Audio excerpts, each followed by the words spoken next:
पुणी गोटे नुआ भिडियो को समस्त स्वागत। आज आम आउ कि व्याकरण क्वेश्चन डिस्कसन करवा। चलो तो आम प्रथम क्वेश्चन कौन अच्छी ना अंतःयुक्त पुर संधिर रूप कौन ये गोटे विसर्ग संधि हो तो यार आंसर कौन हम अंतपुर हेनी अंतर पुर भी हेनी अंतपुर भी हेनी तो कौन हम आंसर एक नंबर बी अंतपुर। ठीक अच्छे तापर दि नंबर क्वेश्चन से कौन सदाचार शब्दटी क्यों समास उदाहरण समास आम क्या कौच ना परस्पर जब संबंध थी एकाधिक पद को एक पद कर नाम हूँ समास। ठीक अच्छे तो समास साधारणतः समस्यमान पद समस्त पद एगुड़ा सब रही है व्यासवाक्य एगुड़ा रही है तो एकाधिक परस्पर संबंध थी एकाधिक पद को एक पद करवा हूँ समास। ठीक अच्छे तो सदाचार शब्दटी क्यों समास हम तो कर्मधारय हम द्वंद्व हम तत्पुरुष हम कि बहुब्रीहि हम तो यहाँ तुम मैंने मत कमेंट मध्यम जनइब कौटा हम। ठीक अच्छे नेक्स्ट क्वेश्चन जी 3 नंबर क्वेश्चन कौन कौन साहसी शब्द विपरीत शब्द कौन।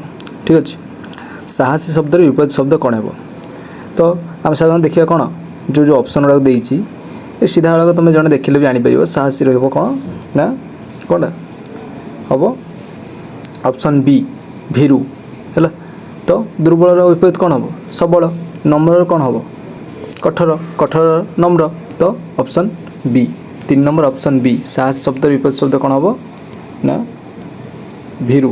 ठीक अच्छे नेक्स्ट क्वेश्चन हो जावा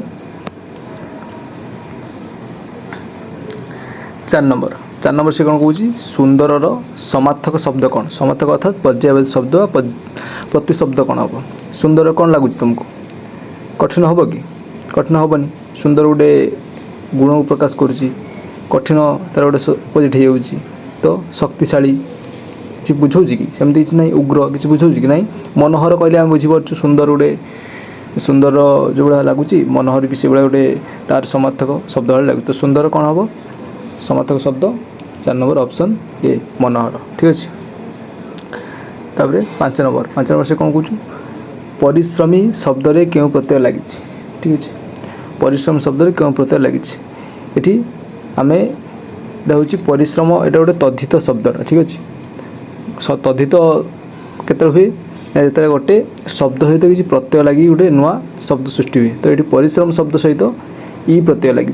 ठीक अच्छे परिश्रम शब्द सहित ई प्रत्यय लगी तो ये परिश्रमी। ठीक अच्छे तो 5 नंबर ऑप्शन आंसर कौन हम 5 नंबर बी ई प्रत्यय। ठीक अच्छे तापर जी 6 नंबर से कौन कौच जो व्यक्ति सत्य कहे एक पदर कौन कह आम जे सत्य कहे कौन मिथ्या कहीपर कि कहीपर वक्ता जी व्यक्ति भाषण दौ था कि जो व्यक्ति कहते वक्ता कहवा किंतु जो व्यक्ति सत्य कहे वक्ता कह कौन मान कि बुझे ना साधु कह सेमती किसी ना कि आम सबुठ एप्रोप्रिएट कौन लगुच 6 नंबर ए जे सत्य कहे से सत्यवादी जे मिथ्या कहे से मिथ्यावादी तो 6 नंबर आंसर कौन 6 नंबर ए सत्यवादी। ठीक अच्छे तापर 7 नंबर को जावा 7 नंबर कौन हो क्वेश्चन से स्कूल को जाऊँगी यह क्यों प्रकार वाक्य ये गोटे साधारण वाक्य से स्कूल को जाऊँगी ये कौन गोटे विवृत्ति आमको दिखाई गोटे कथा आमको कहुच्छी किसी प्रश्न तो पचार जाऊनी ना तो प्रश्नवाचक कहीं हम किसी आज्ञा आदेश दिखाई कि तो आज्ञावाचक भी कहीं हम विस्मय सूचक भी कहीं हम किसी तो विस्मय भाया कथबार्ता ना तेणुक आम सहजरे बुझीजा कि गोटे विवृत्ति आमको दिखाई गोटे कथा आमको कहुच्छी तो सेटा आम कौन कह तो विधान सूचक है तो 7 नंबर आंसर कौन हम सी विधान सूचक। 8 नंबर गुरु शब्द विपरीत शब्द कौन हम गुरु ये शिक्षक कथा कहूनी ये गुरु अर्थात किसी गोटे बड़ कथा कहूँ तो। ठीक अच्छे तो गुरु भारी हम कि भारी हेनी भारी विपरीत कौन हम हल्का लघुर कौन हम लघु शब्द हम गुरु शब्द विपरीत कहीं छोटर कौन हम विपरीत बड़ मंदर कौन हम भल तो ये हम गुरु गुरुर कौन हम ना लघु। ठीक अच्छे ऑप्शन कौन बी 8 नंबर ऑप्शन बी हम आंसर। ठीक अच्छे तापर आम जा 9 नंबर को निम्नलिखित मध्य अव्यय पद कौटी अव्यय साधारणतः कहले आम कौन बुझे जो पदर व्यय ना अर्थात जो पद परिवर्तन हेनी। ठीक अच्छे जो पद जो आम विभक्ति कि कौन आउ सब विभिन्न प्रकार लगे प्रत्यय ये सब लगे जो भाया परिवर्तन न हम ताको आम कहूँ अव्यय पद जो पदर परिवर्तन ना जो पद परिवर्तन नुहेनी ଛାତ୍ରରେ ଆମେ ବିଭକ୍ତି ଲଗାଇଦେବା, ଧର ଛାତ୍ରଟିଏ, ତ ସେ ବଦଳି ଯାଉଛି, ଘର ଗୁଡ଼ିକ ବଦଳି ଯାଉଛି, ନଦୀଟିଏ ବଦଳି ଯାଉଛି। ତ ଧୀରେରେ କିଛି ପ୍ରତ୍ୟୟ ଆମେ ଲଗାଇପାରିବା, କିଛି ବିଭକ୍ତି ଆମେ ଲଗାଇ ପାରିବାନି, ଠିକ୍ ଅଛି। ତ ସେଥିରେ କୌଣସି ଧୀରେର ପରିବର୍ତ୍ତନ ହେବ ନାହିଁ, ତେଣୁକରି ଧିଏଟା ହେବ ଅବ୍ୟୟ ପଦ। ଯେଉଁ ପଦରେ କିଛି ପରିବର୍ତ୍ତନ ହୁଏନି ସେ ପଦ ହେଉଛି ଅବ୍ୟୟ ପଦ। 9 ନମ୍ବର ଆନ୍ସର୍ କ'ଣ? ଏ, ଠିକ୍ ଅଛି। ତାପରେ ଆମେ ଯିବା 10 ନମ୍ବରକୁ। 10 ନମ୍ବର କ'ଣ କହୁଛି? କାନରେ ତେଲ ଦେଇ ଶୋଇବା ମୁହାବରାର ଅର୍ଥ କ'ଣ ହେବ? ଠିକ୍ ଅଛି। ତ ଏ ଯେଉଁ ପଙ୍କ୍ତିରେ ସେ ଦେଲା ବା ଗୋଟେ ଶବ୍ଦ କହିଲା, ଏହାର ଅର୍ଥ କ'ଣ?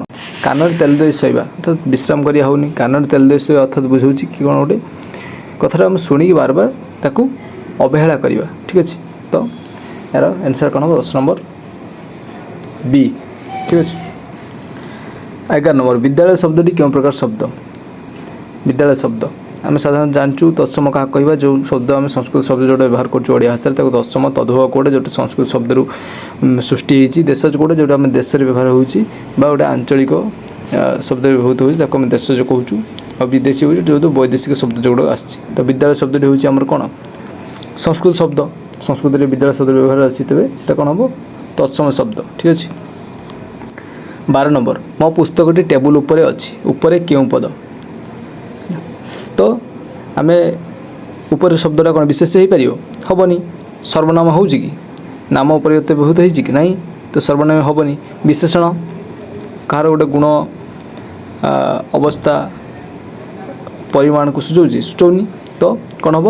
ଅବ୍ୟୟ। ଆମେ ପୂର୍ବରୁ ଆଉ ଗୋଟେ କ୍ୱେଶ୍ଚନ୍ କରିକି ଆସିଲେ ଅବ୍ୟୟର କିଛି ପରିବର୍ତ୍ତନ ନାହିଁ। ତ ଏଠି ଉପରେ ବି କିଛି ଆମେ ଦେଖିବା, ଏମିତିରେ ଦେଖିଲେ ଜାଣିପାରିବା କି ଉପରେ କିଛି ପରିବର୍ତ୍ତନ ହେଉନାହିଁ, ଉପରେ ପଦଟିର କୌଣସି ପରିବର୍ତ୍ତନ ନାହିଁ, ତେଣୁକରି ଏଇଟା ହୋଇଯିବ ସାଧାରଣତଃ 12 ନମ୍ବର ଅପସନ୍ ସି, ଅବ୍ୟୟ ପଦ, ଠିକ୍ ଅଛି। ତାପରେ 13 ନମ୍ବର, ତେବେ ସେ କ'ଣ କହୁଛି? ଅତିଯୁକ୍ତ ଆବଶ୍ୟକର ସଠିକ୍ ରୂପ କ'ଣ? ଅତିଯୁକ୍ତ ଆବଶ୍ୟକ, ତ ଏଠି ଆମେ ସନ୍ଧି ଦେଖୁଛୁ, ସନ୍ଧି ବିଭିନ୍ନ ନିୟମ ଗୁଡ଼ାକ ଅଛି।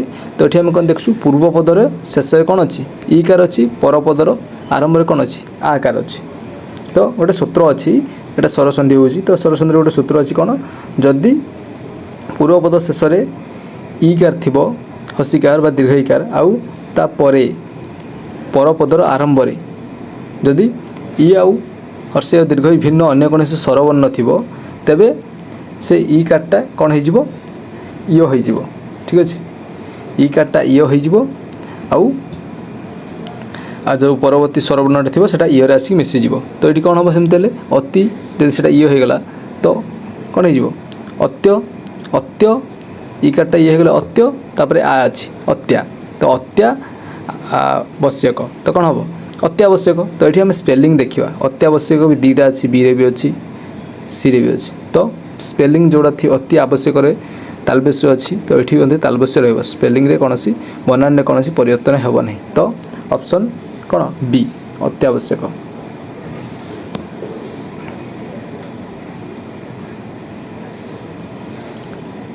ଅପସନ୍ ବି, ଅତ୍ୟାବଶ୍ୟକ। 13, ଠିକ୍ ଅଛି। ଜଳ ଶବ୍ଦର ସମାର୍ଥକ ଶବ୍ଦ କେଉଁଠି? ଜଳ, ମେଘ ହେବ କି? ମେଘ ହେବନି। ବାୟୁ, ବାୟୁ ବି ନାହିଁ। ଅଗ୍ନି, ନିଆଁ, ଜଳ, ନିଆଁ ବିଭିନ୍ନ ଶବ୍ଦ ହେଇଯାଉଛି ସେଠାରେ। ତ କ'ଣ ହେବ? ନୀର। ଏଗୁଡ଼ାକ ଆମେ ମନେ ରଖିଦେବା, କେତିକି ଜଳର ଯେଉଁ ପ୍ରତିଶବ୍ଦ ଗୁଡ଼ାକ ମନେ ରଖିଦେବା ଆମ ପାଇଁ ସୁବିଧା ହେବ। ତ ଜଳର ଆଉ କ'ଣ କ'ଣ ପ୍ରତିଶବ୍ଦ ଅଛି?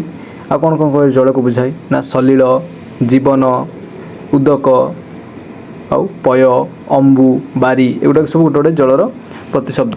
ତ ଏଠି ଅପସନ୍ ଭିତରେ କ'ଣଟା ଅଛି? ନା ଜଳର ପ୍ରତିଶବ୍ଦ ହେଉଛି ନୀର, ଠିକ୍ ଅଛି। ତ ଆମେ ଦେଖିବା 15 ନମ୍ବର କ୍ୱେଶ୍ଚନ୍, ଠିକ୍ ଅଛି। 15 ନମ୍ବର କ୍ୱେଶ୍ଚନ୍ ସେ କ'ଣ କହୁଛି? ନା ନିମ୍ନଲିଖିତ ମଧ୍ୟରୁ ଶୁଦ୍ଧ ବାକ୍ୟ କେଉଁଠି?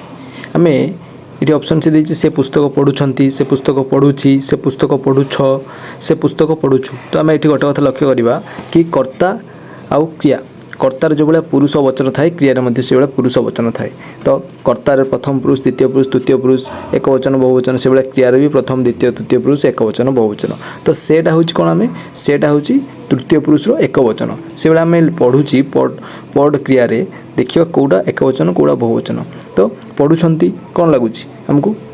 ଅନେକ ପିଲା ପଢ଼ୁଛନ୍ତି, ତ ବା ଏକରୁ ଅଧିକ ପିଲା ପଢ଼ୁଛନ୍ତି, ତ ସେଇଟା ହେଉଛି କ'ଣ? ବହୁବଚନରେ।